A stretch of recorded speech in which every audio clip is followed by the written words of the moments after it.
सभापति महोदय, मैं इस सदन के समक्ष स्वास्थ्य अनुदान मांगों पर अपने विचार प्रस्तुत करने का अवसर पाकर अत्यंत गौरवान्वित हूँ। जिस विषय पर आज हम चर्चा कर रहे हैं वह न केवल हमारे देश की भविष्य की नींव है, बल्कि हमारे नागरिकों के जीवन की गुणवत्ता को सीधे प्रभावित करता है। स्वास्थ्य क्षेत्र किसी भी राष्ट्र की समृद्धि और प्रगति के लिए स्वास्थ्य क्षेत्र किसी भी राष्ट्र की समृद्धि और प्रगति के लिए अत्यंत महत्वपूर्ण है, क्योंकि एक स्वस्थ नागरिक ही एक सशक्त राष्ट्र का निर्माण कर सकता है। महोदय जी, 2024 और 2025 का यह बजट नए भारत की नई इबारत लिखेगा। हमारे यशस्वी प्रधानमंत्री श्री नरेंद्र मोदी जी के नेतृत्व में और माननीय वित्त मंत्री श्रीमती निर्मला सीतारमण जी, स्वास्थ्य मंत्री माननीय श्री जगत प्रकाश नड्डा जी की दूरदृष्टि के परिणाम स्वरूप स्वास्थ्य बजट में महत्वपूर्ण वृद्धि हुई है। यह बजट अभिनंदनीय है। विकसित भारत की विकसित तस्वीर जो हमारे विजनरी प्रधानमंत्री जी ने देखी है, निश्चय ही बहुत ही जल्दी साकार रूप लेगी। महोदय जी, केंद्र सरकार स्वास्थ्य सेवाओं को लेकर अति संवेदनशील है एवं गंभीरता से गरीब मध्यम वर्ग के लिए जो असाध्य रोगों का इलाज नहीं करा पाते हैं, उनके बेहतर इलाज के लिए माननीय प्रधानमंत्री जी ने अति महत्वाकांक्षी योजना आयुष्मान भारत, जिसमें करोड़ों लोगों का इलाज का खर्च सरकार ने वहन किया है, गरीब व मध्यम तबके के लोगों के लिए यह योजना वरदान साबित हुई है।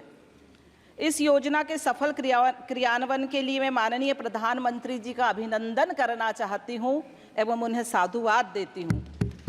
महोदय जी, मैं अपने विपक्षी साथी माननीय सदस्य ने बजट पर चर्चा करते हुए कुछ लाइनों के माध्यम से एक टिप्पणी की थी। उन्होंने कहा था कि तुमने चाहा नहीं हालात बदल सकते थे, मेरे आंसू तेरी आंखों से निकल सकते थे, तुम तो ठहरे रहे झील की पानी की तरह, दरिया बनते तो बहुत दूर निकल सकते थे। माननीय सभापति महोदय, मैं इसका जवाब देना चाहती हूँ आपके माध्यम से कि आप आंकड़े उठाकर देखिए, पिछले 60 वर्षों के भीतर की तस्वीर और पिछले 10 वर्षों में माननीय प्रधानमंत्री जी के नेतृत्व वाली एनडीए सरकार की उपलब्धियां, उनके समक्ष आ जाएगा कि कौन ठहरा है और कौन दरिया है। मुझे तो इस सदन में इनकी भूमिका देखकर यह महसूस होने लगा है महोदय जी कि हम लाख चाहें लोग हालात नहीं बदलने देंगे, पर पीढ़ा का दर्द सिमटने नहीं देंगे। झील झरने हैं वरदान ईश्वर का, हम दरिया तो हैं पर ये बहने नहीं देंगे। महोदय जी, अब मैं माननीय मंत्री जी से अपने क्षेत्र की कुछ डिमांड करना चाहती हूँ। जहाँ बीमार वहीं उपचार। मेरे लोकसभा क्षेत्र सागर में 72.40% आबादी ग्रामीण क्षेत्रों में निवासरत है। महोदय जी, मैं जिस लोकसभा क्षेत्र का प्रतिनिधित्व करती हूँ वह बुंदेलखंड क्षेत्र में आता है एवं इस क्षेत्र में रहने वाले लोगों का मुख्य आय का स्रोत कृषि है एवं सर्वाधिक जनसंख्या ग्रामीण क्षेत्रों में निवासरत है। परंतु देखने में आता है कि ग्रामीण क्षेत्रों में स्थिति प्राथमिक स्वास्थ्य केंद्रों में डॉक्टर, नर्सिंग स्टाफ एवं मूलभूत स्वास्थ्य प्रणाली का अभाव है, जिसके कारण ग्रामों के मूल निवासियों को उपचार हेतु शहरी स्वास्थ्य इकाइयों पर निर्भर रहना पड़ता है, जो कि अत्यधिक महंगा और कष्टकारी है। इस पर विचार कर प्राथमिक स्वास्थ्य केंद्रों में स्वास्थ्य प्रणाली में सुधार की मांग करती हूँ।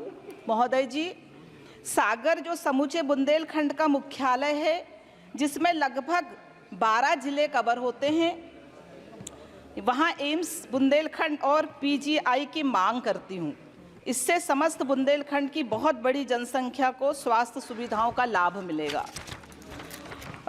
एम्स बुंदेलखंड में 10 लोकसभा क्षेत्रों की जनसंख्या, 50 से अधिक विधानसभा क्षेत्र की जनता को लाभ मिलेगा, जिसमें दमोह, टीकमगढ़, छतरपुर, पन्ना, निवाड़ी और आसपास के जिले ललितपुर, झांसी, खजुराहो, नरसिंहपुर, विदिशा और दतिया को लाभ मिलेगा। इसके साथ ही सागर लोकसभा की सागर, नरियावली, सुरखी, रहली, बंडा, खुरई, सिरोंज लटेरी, शमशाबाद, कुरवाई और बीना विधानसभा क्षेत्रों में भी इसका फायदा होगा।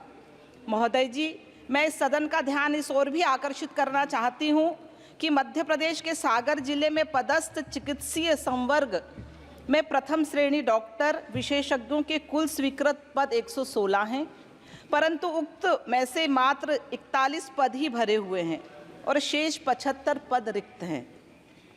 जबकि चिकित्सीय संवर्ग के द्वितीय श्रेणी डॉक्टर विशेषज्ञों के कुल 159 स्वीकृत पद हैं, परंतु उक्त में से मात्र 89 पद भरे हुए हैं और शेष 70 पद रिक्त हैं एवं नर्सिंग स्टाफ का भी अभाव है, जिन पर अतिशीघ्र भर्ती किया जाना अपेक्षित है।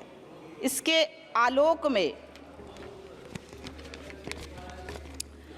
आलोक में मेरा माननीय स्वास्थ्य मंत्री जी से निवेदन है कि इस दिशा में उचित मद एवं योजनाओं के अंतर्गत बजट आवंटन किया जाए।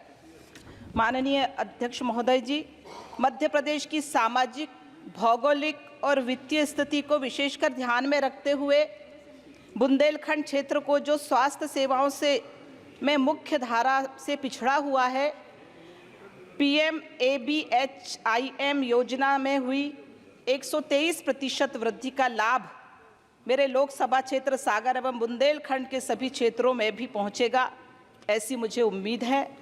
उम्मीद ही नहीं अपितु मुझे पूर्ण विश्वास है। महोदय जी, आगामी बजट में भी स्वास्थ्य क्षेत्र को प्राथमिकता दी गई है। जिला और सिविल अस्पतालों डिस्पेंसरी के लिए 1680 करोड़ का प्रावधान किया गया है। प्राथमिक स्वास्थ्य केंद्रों की स्थापना और संचालन के लिए 1413 करोड़ का प्रावधान है, जबकि प्रधानमंत्री जन आरोग्य योजना आयुष्मान भारत के लिए 981 करोड़ का प्रावधान रखा गया है। इसके लिए मैं सरकार को साधुवाद देना चाहती हूँ। मैं इस सदन से अपील करती हूँ कि इन अनुदानों को मंजूरी देकर हमें आपका समर्थन प्रदान करें, ताकि हम अपने देश एवं प्रदेश को स्वास्थ्य के क्षेत्र में अग्रणी बना सके और हमारे नागरिकों को एक स्वस्थ, सुरक्षित और खुशहाल जीवन प्रदान कर सके। धन्यवाद डॉक्टर। इसी के साथ माननीय जी, एक मिनट, इसी के साथ हमारे माननीय प्रधानमंत्री जी, माननीय वित्त मंत्री जी, माननीय स्वास्थ्य मंत्री जी की दूरदृष्टि के लिए पूरा राष्ट्र आभारी है, जिन्होंने विभिन्न योजनाओं के माध्यम से स्वास्थ्य सेवाओं में महत्वपूर्ण सुधार किया है और सभी को लाभान्वित किया है। धन्यवाद।